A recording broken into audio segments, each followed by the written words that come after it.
what exactly did we learn yesterday? That Theresa May didn't maybe perform as well as people hoped she would? Well, I think people were quite worried in her camp about yesterday, and she didn't do too badly. She's not at her best in a situation where she's being questioned slightly off the cuff. It's not her natural comfort zone.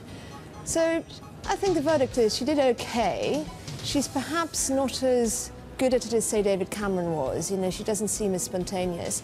I think the damage was mainly done when she reversed on social care, and this is not going away, even though we're now on a new focus. They're trying to bring it back to Brexit. We've obviously had the tragic events in Manchester.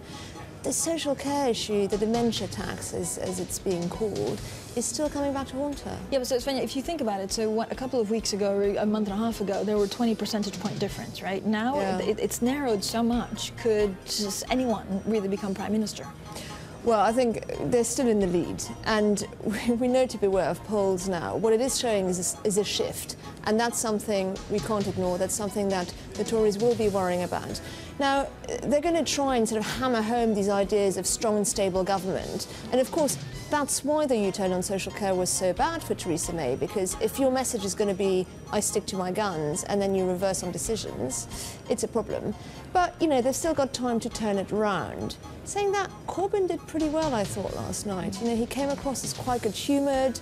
Of course, there are always the sticking points. He's not great on answering sort of very concrete explainers or bringing out numbers. But I think he came across pretty well, so, you know, it's quite a lot to play for still.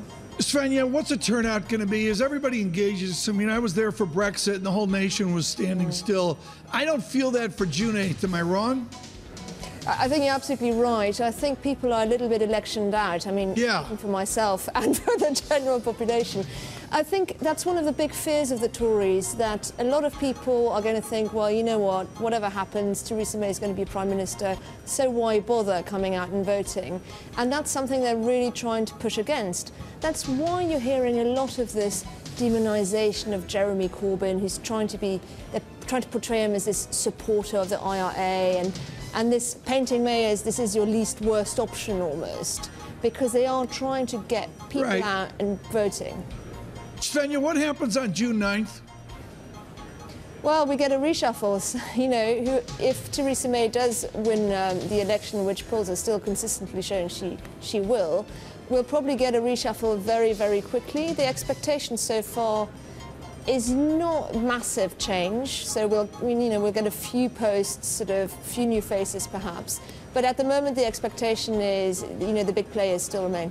Nandini, the thing is that the markets need to watch out for this, right? Because the bigger the majority, if she does indeed remain Prime Minister, then the more power she has to negotiate without having to go back to her party every time. Exactly, and that's why we're watching it very closely, because the sort of hard or softness of Brexit depends on her majority in Parliament. And so when we think about, you know, what are the potential results, a weaker pound could come with a higher Conservative majority, only because that means a harder Brexit, a little bit more stringent negotiation policies. A Labour victory could, we expect, result in higher interest rates given the amount of government spending and borrowing that's going to happen, and thus could raise sterling a bit as well. So, and that, you know, as we've seen in the past 12 months, sterling affects directly the FTSE 100 activity given how much of those revenues are sourced from abroad. So there really is a lot at stake here in terms of a UK portfolio or UK-focused assets. And Svenja, so election June the 8th, and then actually on June 19th they start negotiating. Yeah. I was quite struck by a story you wrote. The Brexit Secretary David Davis